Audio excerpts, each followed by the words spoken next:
ಸಮಾರಂಭದಲ್ಲಿ ಅತಿಥಿಗಳಾಗಿರ್ತಕ್ಕಂಥ ಡಾಕ್ಟರ್ ಜಗನ್ನಾಥ ಶೆಣೈರವರು ಒಂದೆರಡು ಅನಿಸಿಕೆಗಳನ್ನು ಹೇಳ್ಕೊಡ್ಬೇಕು ಅಂತ ಕೇಳ್ಕೊಳ್ತಾರೆ.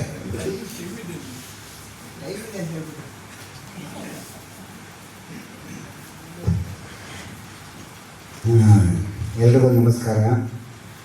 ಇವತ್ತಿನ ದಿನ ಕೃಷ್ಣಗಾನ ಭಾರತಿ ಗಾನಸಭಾ, ಯಾಕಂದರೆ ಎಷ್ಟೋ ಕಡೆ ಹೋಗಿ ಹೋಗಿ ಎಲ್ಲ ಕನ್ಫ್ಯೂಸ್ ಆಗ್ತಾರೆ. ಭಾಳ ಖುಷಿ ಆಯಿತು. ಇವತ್ತಿನ ದಿನ ಶ್ರೀಧರಾಜ್ ಅರಸವರು ಈ ಒಂದು ಸಂಸ್ಥೆನ ಏಕಿಯಾಗಿ ನಡೆಸ್ತಾ ಇದ್ದಾರೆ, ಒಬ್ಬರೇ ಆಗಿ. ಅದು ಭಾಳ ಕಷ್ಟ, ಆದರೂ ಇಷ್ಟು ವಯಸ್ಸಾದ್ರೂ ನಡೆಸ್ತಾ ಇದ್ದಾರೆ. ಭಾಳ ಖುಷಿ ಆಯಿತು. ಈಗ ನಮಗೆ ಒಂದು 5-10 ವರ್ಷದ ಸಂಬಂಧ, ಆದರೆ ಎಲ್ಲೋದ್ರೂ ಬಿಡೋದಿಲ್ಲ, ಫೋನ್ ಮಾಡ್ತಾನೆ ಇರ್ತಾರೆ. ನೀ ಇಂಥ ಕಾರ್ಯಕ್ರಮ ಬರಬೇಕು, ನಮಗೆ ಪ್ರೆಸಿಡೆಂಟ್ ಆಗಬೇಕು ಇದೆ. ಅದೇ ಅವ್ರಿಗೇನು ಅಭಿಮಾನ, ಪ್ರೀತಿ, ವಿಶ್ವಾಸ ಅದು ಮುಖ್ಯ. ಯಾಕಂದರೆ ಯಾವುದೇ ಒಂದು ಸಂಸ್ಥೆಯಲ್ಲಿ ಒಟ್ಟಿಗೆ ಸೇರಿ ಕೆಲಸ ಮಾಡಬೇಕು ವಿನ ಒಬ್ಬರಿಂದನೇ ಆಗೋದು ಸರಿಯಲ್ಲ. ಅದನ್ನು ನಾವು ಹೇಳ್ತಾ ಇದ್ದೀವಿ, ನಮ್ಮ ಇದಕ್ಕೆ ನೀವು ಬಂದು ಸೇರಬೇಕು ಅಂತ. ಅವರ ಪ್ರೀತಿ ವಿಶ್ವಾಸ ಭಾಳ ಖುಷಿ ಆಯಿತು ನನಗೆ. ಆಗಲಿ, ಇದು 25 ವರ್ಷದಿಂದ ನಡೆಸ್ತಾ ಇದ್ದಾರೆ ಈ ಸಭೆನ, ಕೃಷ್ಣಗಾನ ಸಭೆನ. ಭಾಳ ಖುಷಿ ಆಗುತ್ತೆ. ಹಾಗೆಯೇ ನಂಜುಸ್ವಾಮಿಯವರು, ಅವರೇನು ಸರಸ್ವತಿನೇ ಅವರ ಬಾಯಲ್ಲಿದೆ.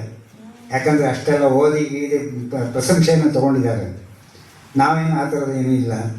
ಆದರೆ ಚಾಮರಾಜ ಒಡೆಯರ ಬಗ್ಗೆ ಹೇಳಿದ್ರು, ಭಾಳ ಖುಷಿಯಾಯಿತು. ಯಾಕಂದರೆ ಅವ್ರು 31 ವರ್ಷದಲ್ಲಿ ಎಷ್ಟೆಲ್ಲ ಕೆಲಸ ಮಾಡಿದ್ರು ಅಂತ ಹೇಳಿದ್ರು.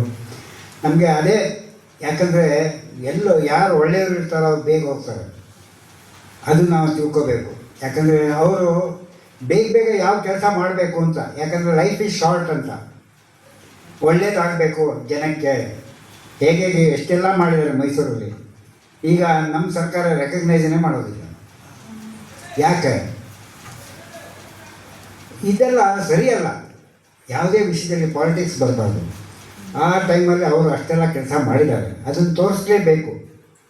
ಅದು ನಮ್ಮ ಪಾಠ ಪುಸ್ತಕದಲ್ಲಿ ಇದೆಯಾ? ಇಲ್ಲವೇ ಇಲ್ಲ.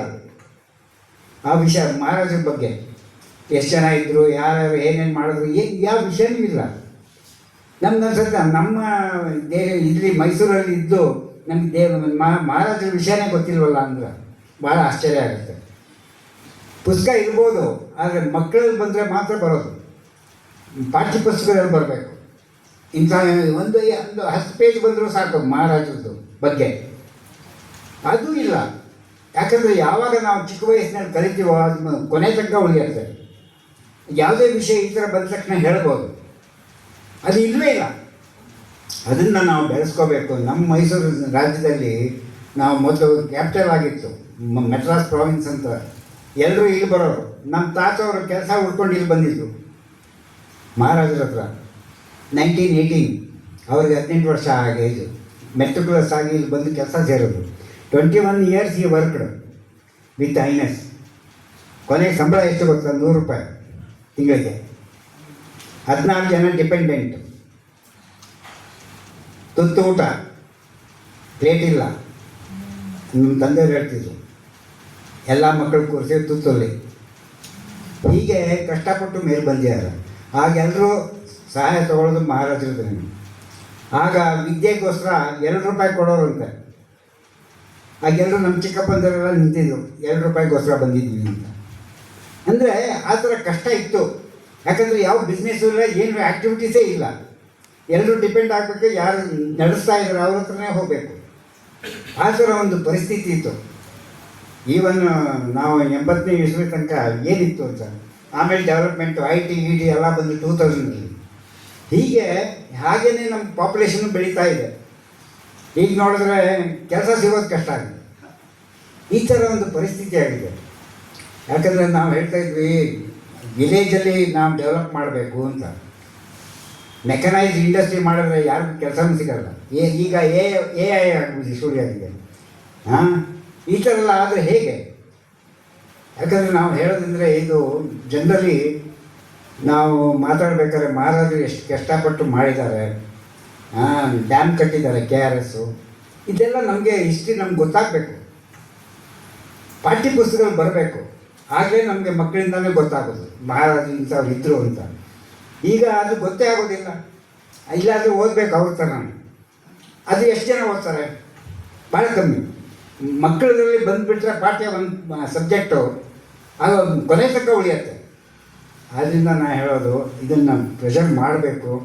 ಈ ನಮ್ಮ ಮಹಾರಾಜರ ಬಗ್ಗೆ ಒಂದು ಪುಸ್ತಕನ ಅಂದರೆ ಪಾಠ್ಯಪುಸ್ತಕದಲ್ಲಿ ಬರಬೇಕು. 2-3 ಪೇಜ್ ಆದರೂ ಬಂದರೂ ಸಾಕು, ಏನೇನು ಮಾಡಿದ್ದಾರೆ ಮೈಸೂರಿಗೋಸ್ಕರ ಅಂತ.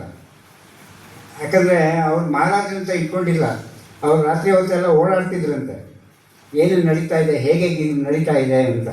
ಅಷ್ಟು ದೊಡ್ಡ ರೋಡ್ ಮಾಡಿದ್ದಾರೆ. ಯಾವತ್ತಿನ ಆಲೋಚನೆ ಆ ಟೈಮ್ದು, 100 ವರ್ಷದ ಹಳೆಯದ ಆಲೋಚನೆ, ಇಷ್ಟು ದೊಡ್ಡ ರೋಡ್ ಬೇಕು ಅಂತ. ಎಷ್ಟೆಲ್ಲ ಕಟ್ಟಿದ್ದಾರೆ, DC ಆಫೀಸ್ ಆಗಲಿ ಯಾವುದೇ ಆಗಲಿ. ಅದಕ್ಕೆ ನಾವು ರೆಕಗ್ನೈಸ್ ಮಾಡೋಂಗೇ ಇಲ್ವಾ? ಮಾಡಬೇಕು. ಅದನ್ನು ಒಂದು ಜಯಂತಿಯಲ್ಲಿ ಸಹ ಶುರು ಮಾಡಬೇಕು. ಇದೆಲ್ಲ ಮಾಡಿದ್ರೆ ಮಾತ್ರ ನಾವು ಮಹಾರಾಜರು ಮಾಡಿದ್ದನ್ನು ನಾವು ವರ್ಷ ನೆನೆಸ್ಕೋಬೇಕು.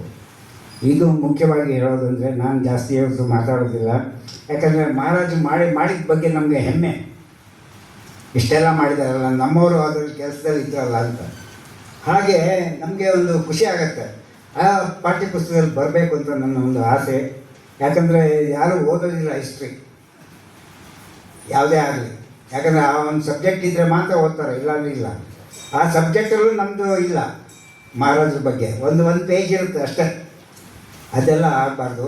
ಮುಂದೇನು ಇವರೆಲ್ಲ ಪ್ರೆಸೆಂಟ್ ಮಾಡಿದ್ರೆ ಹಾಕ್ಬೋದು.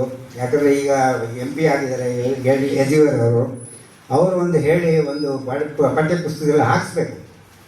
ನಮ್ಮ ಹಳೆಬರು ಏನೇನು ಮಾಡಿದ್ದಾರೆ ಮೈಸೂರಿಗೋಸ್ಕರ ಅಂತ. ಯಾಕಂದರೆ ಈಗಿನ ಸರ್ಕಾರಕ್ಕೂ ಅವ್ರಿಗೂ ಸ್ವಲ್ಪ ದೂರ ಇದೆ, ಗೊತ್ತಲ್ಲ, ಎಲ್ರಿಗೂ ಗೊತ್ತಿದೆ ಆ ವಿಷಯ, ಪುನಃ ಮಾತಾಡಬೇಕಾಗಿಲ್ಲ. ಆದ್ದರಿಂದ ನಾನು ಹೇಳೋದು, ಇಂಥ ಒಂದು ಕೆಲಸ ಮಾಡಿದ್ದಾರೆ ಅವರ ಒಡೆಯರು ಫ್ಯಾಮಿಲಿಯವರು. ನಮ್ಗೆ ಭಾಳ ಖುಷಿ ಆಗ್ತಾಯಿದೆ. ಇಂಥ ಒಂದು ಈ ಜಯಂತಿನ ಇವ್ರು ಮಾಡ್ತಾಯಿದ್ರಲ್ಲ ಈ ಸಭೆಯಲ್ಲಿ, ನಮ್ಗೆ ಭಾಳ ಖುಷಿ ಆಯಿತು.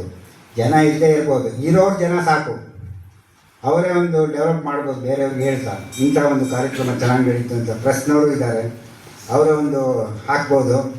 ಇಂಥ ಒಂದು ಜಯಂತಿ ಮಾಡ್ತಾಯಿದ್ರೆ ಎಲ್ಲರಿಗೂ ಗೊತ್ತಾಗಲಿ ಅಂತ.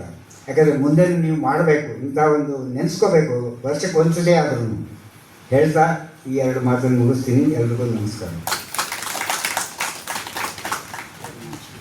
ಮುಖ್ಯ ಅತಿಥಿಗಳಾಗಿ ಭಾಗವಹಿಸಿ ತಮ್ಮ ಅನಿಸಿಕೆಗಳನ್ನು ಹಂಚಿಕೊಂಡಂಥ ಡಾಕ್ಟರ್ ಎಲ್ ಜಗನ್ನಾಥ ಶೆಣೈ ಅವರಿಗೆ ಧನ್ಯವಾದಗಳು. ಇದೀಗ ಅಧ್ಯಕ್ಷೀಯ ನುಡಿಗಳು.